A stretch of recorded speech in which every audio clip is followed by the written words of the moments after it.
Yo, what's up? Check this out. The voice of the revolution. American Freedom Radio. American Freedom Radio. Well, folks, back in 2002, I had the honor to be one of the first to interview black box voting and Bev Harris.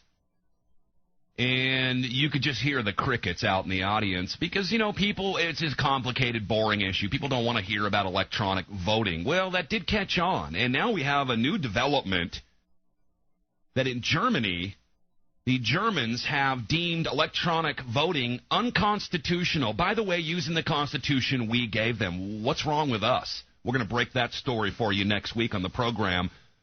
The reason I bring that up is because I watched a lot of the coverage from the G20, and I think that roughly about 99.9% of the alternative media cover what was going on outside the G20, which was certainly a component of the story and a thrilling spectacle.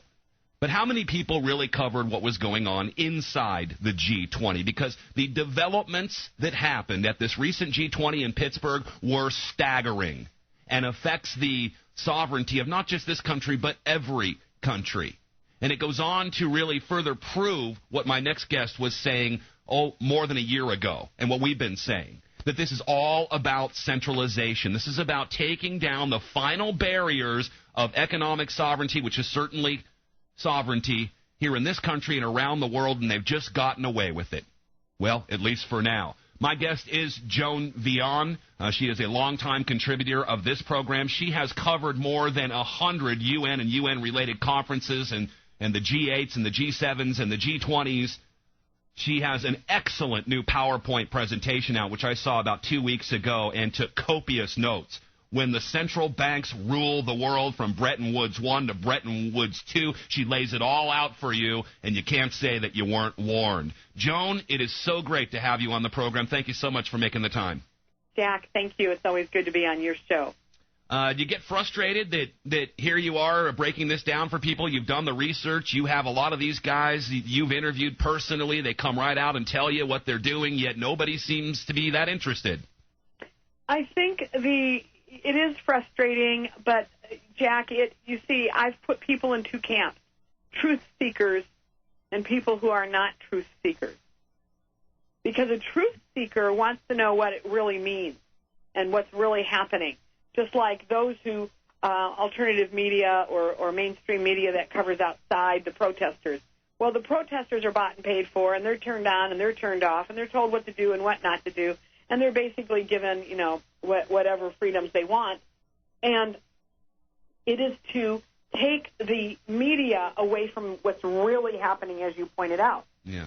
And you are absolutely correct. The G20, in the future, when we read about it in history, will be called a major turning point in, you can call it global governance, which is their term. Yeah. You can call it world government, which is our term, whatever you want, the New World Order.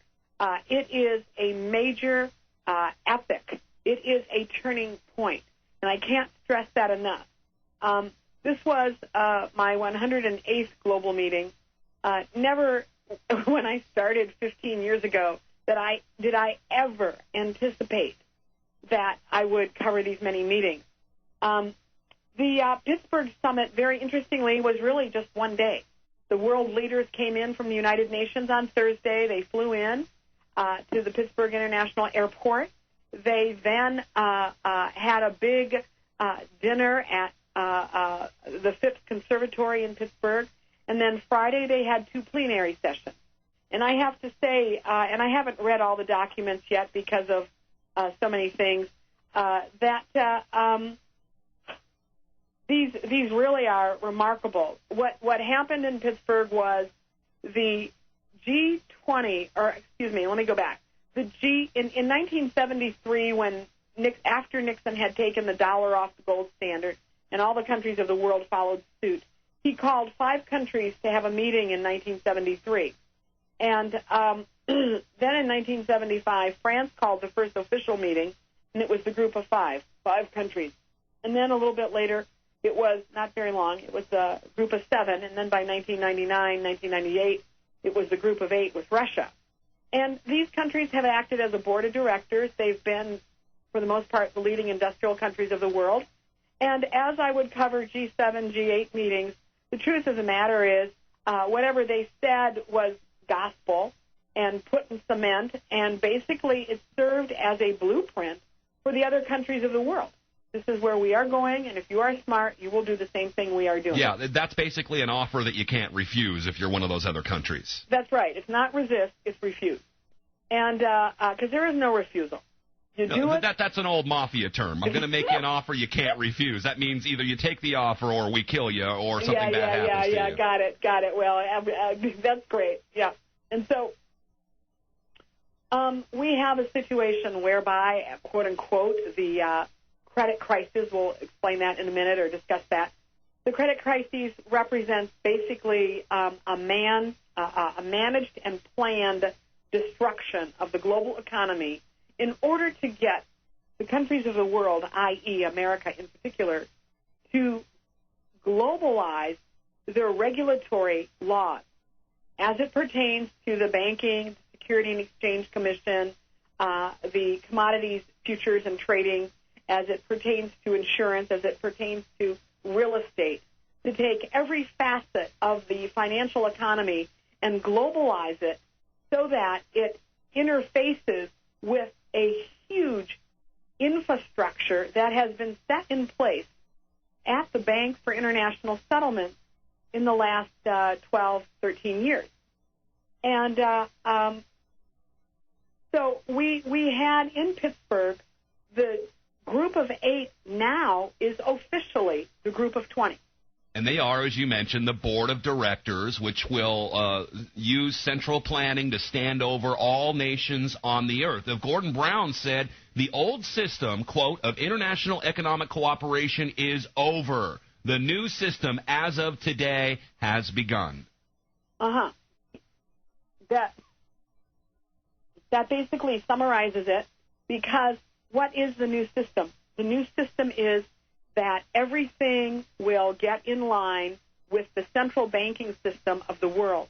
And as I pointed out in an article that I wrote for News with Views, it's not really anymore about countries. It's about central banks. It's about the power and the empowerment of the central bank structure on the international level. The countries are used now, the presidents and prime ministers are used as just automatons almost to get their country to adopt global rule. Now, it's very interesting when you take a look at the G20. The G8 is the United States, Canada, Germany, Japan, Italy, France, and Great Britain.